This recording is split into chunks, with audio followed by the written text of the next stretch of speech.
E aí, gente, vamos lá para as primeiras impressões de Gen V, série derivada do universo de The Boys, tá? A gente acompanha aqui alguns alunos talentosos que põem os seus limites morais e éticos também ali na ponta da língua, à prova, competindo pelo melhor lugar no ranking da universidade, né, de uma universidade específica, e também galgando uma chance de se juntar ao set, mais especificamente à equipe de elite da VOT.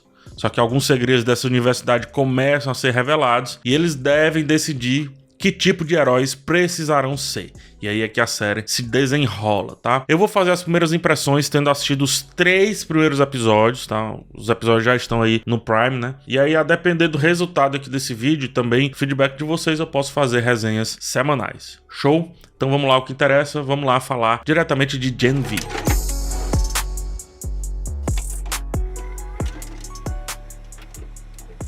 Ó, pra onde a série aponta é fácil perceber logo de cara. Aponta pros jovens, mas não necessariamente no público jovem. Isso The Boys já faz com algumas escatologias que incomodam um pouco, mas não atrapalham a qualidade da série matriz, que é uma das melhores séries aí dos últimos tempos. Ainda que Gen V faça isso também, o ponto alto é, dentro da trama, não tratar jovem como jovenzinho. E aí eu acho que esse é um ponto bem interessante aqui de observar nos 3 primeiros episódios de Gen V. E aí o destaque fica aí o roteiro desses 3 primeiros episódios, que rapidamente transforma questões de uma geração específica, né, em poder e, por sua vez, em conflito. Essa escalada tanto é bem feita quanto promove uma certa profundidade para a trama. E também faz a série ser parecidinha no sentido de The Boys, enquanto áurea, porque The Boys consegue captar o hoje muito bem e transformar isso em texto e crítica. Gen V consegue captar o jovem de hoje, trazer isso para a série e também transformar em texto e crítica. Então, as condições, o modo de ver o mundo de alguns jovens, essa questão das redes sociais e tudo isso é utilizado em poder, e poder, a gente já sabe que no universo de The Boys é lástima, né? Trará problemas,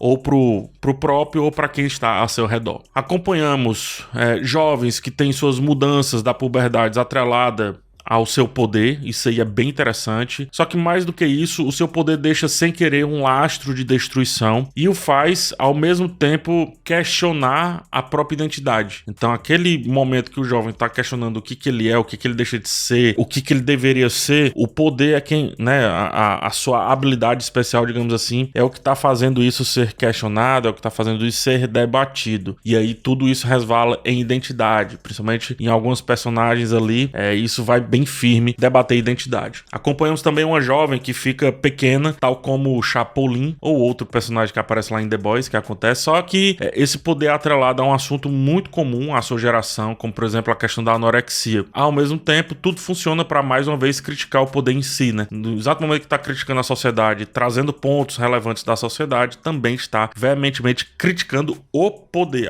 o próprio poder em si. E isso eu digo que mais uma vez porque The Boys já faz isso com extrema categoria e Gen V segue um pouco dessa linha. Ainda nos primeiros episódios, mais precisamente no episódio de estreia, o primeiro episódio, é muito interessante perceber como revertem rapidamente alguns clichês dos filmes que se passam em faculdades americanas. E isso daí também é outro ponto a ser destacado. Por exemplo, o Valentão aqui é transformado em um conflito que une o grupo. E o Valentão, mesmo que continue Valentão, tem um coração interessante. E mesmo que ele comece a aparecer vilão, tem uma virada interessante com relação a ele. Eu não esperava isso de uma série que parece veementemente jovem. Os estudantes desordenados, por sua vez, têm suas personalidades escavadas para fazer a gente se apegar, e conseguem fazer a gente se apegar a eles, mesmo que pareçam vilões noutros tipos de narrativas. E aí é outro ponto também aqui a ser levantado. A vilania, ela é muito intrínseca, né? A vilania é daquela sociedade toda corrompida pelo soro, naquela sociedade corrompida pelo poder, corrompida pela VOT, corrompida pelo consumismo,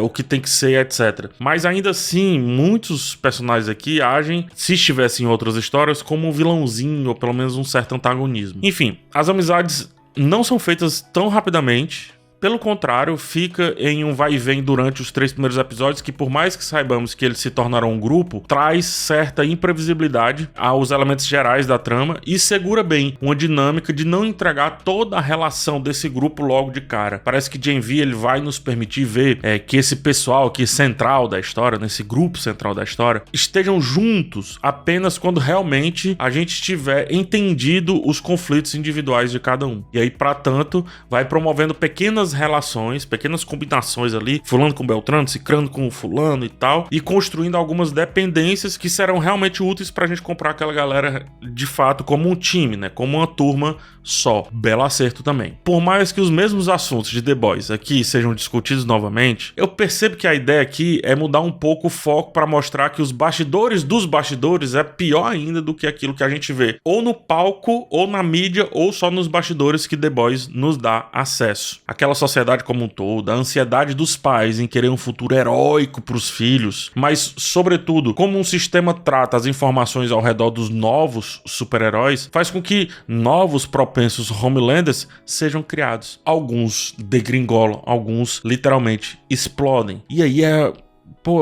esse é um assunto bem interessante aqui do Gen V. Então o Gen V, ele não vem ser um grande palco.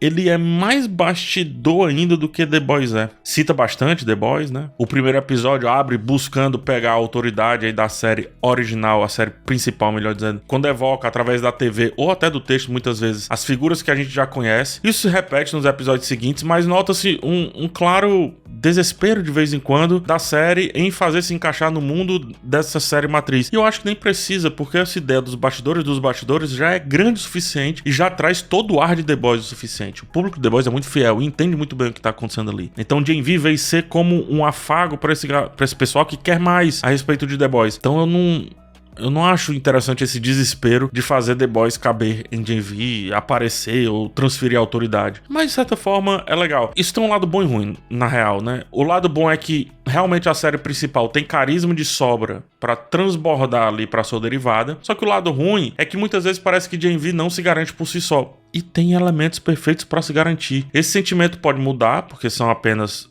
3 episódios vistos até agora, mas por enquanto algumas inserções parecem um pouco forçadas, parecem um pouco exageradas. Ao mesmo tempo, e aí olha que curioso, né? Algumas ações da série principal deveriam ter resvalado mais aqui na série derivada, como por exemplo, a percepção do público para com os supers, né? E isso não acontece. Então ela tenta se aproximar tanto ali de The Boys, traz tanto The Boys para perto de si, mas não traz a essência. O que eu quero dizer da essência? Os impactos do que a gente viu em The Boys recentemente dentro daquela história. Traz ainda deixando um ar mais do tipo de, tô tentando fazer o máximo aqui pra ser igual a você, sendo que eu, de novo, digo, não precisa. E aí, quando para de buscar a série é mãe, Gen V encontra o seu melhor. Trata sobre o que é produzir conteúdo pra internet e conta sobre os bastidores disso também. Fala, mesmo que levemente, sobre cancelamento. Não mede palavras com relação a assuntos sexuais e mais do que isso, acho que às vezes até exagera com relação à bobagem sexual, mas enfim. Traz uma personagem cujo poder serve bastante pra discutir gênero.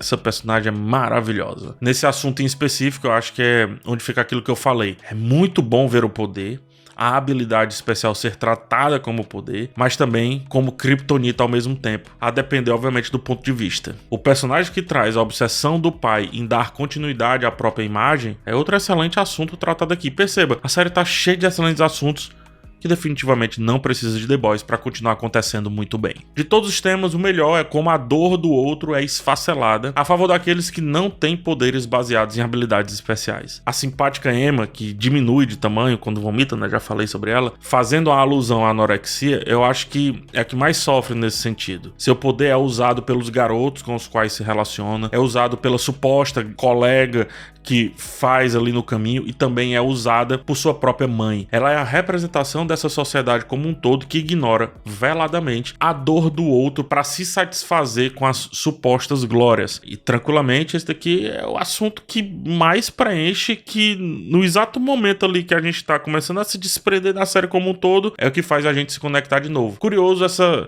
personagem não ser a principal, porque tem tudo para ser, né? Teria tudo pra ser a personagem mais interessante de certa forma ali. E é bizarro pensar como o carisma de Emma vai sendo dilacerado pelas situações que vão acontecendo com ela. E talvez seja esse aí o grande reflexo do poder, né? Primeiro ele inebria e depois vai destruindo qualquer pessoa que se abrace demais a ele. Gen V não tem pudor, vai fundo nos temas, se perde um pouco quando busca demais ser The Boys, mas se reencontra quando esbarra na sua excelente capacidade de brincar e falar sério ao mesmo tempo. As primeiras impressões são boas, mas também se faz necessário deixar que alguns assuntos ganhem a série como um todo. Caso contrário, nem vai ser tão intensa quanto a série principal, nem tão esperta como já se mostrou ser em alguns lapsos aqui nesses 3 primeiros episódios. Dá a impressão que escolheram a dedo os temas a serem tratados, mostrando como, além dos pais desesperados em fazerem seus filhos serem supras, existem jovens que jamais, talvez jamais, estarão prontos para não só ser o que os pais querem, mas também o que aquela sociedade finge precisar. Não é fácil chegar ao set da VOT e no meio do caminho ficam pedaços valiosos de vidas. E Gen V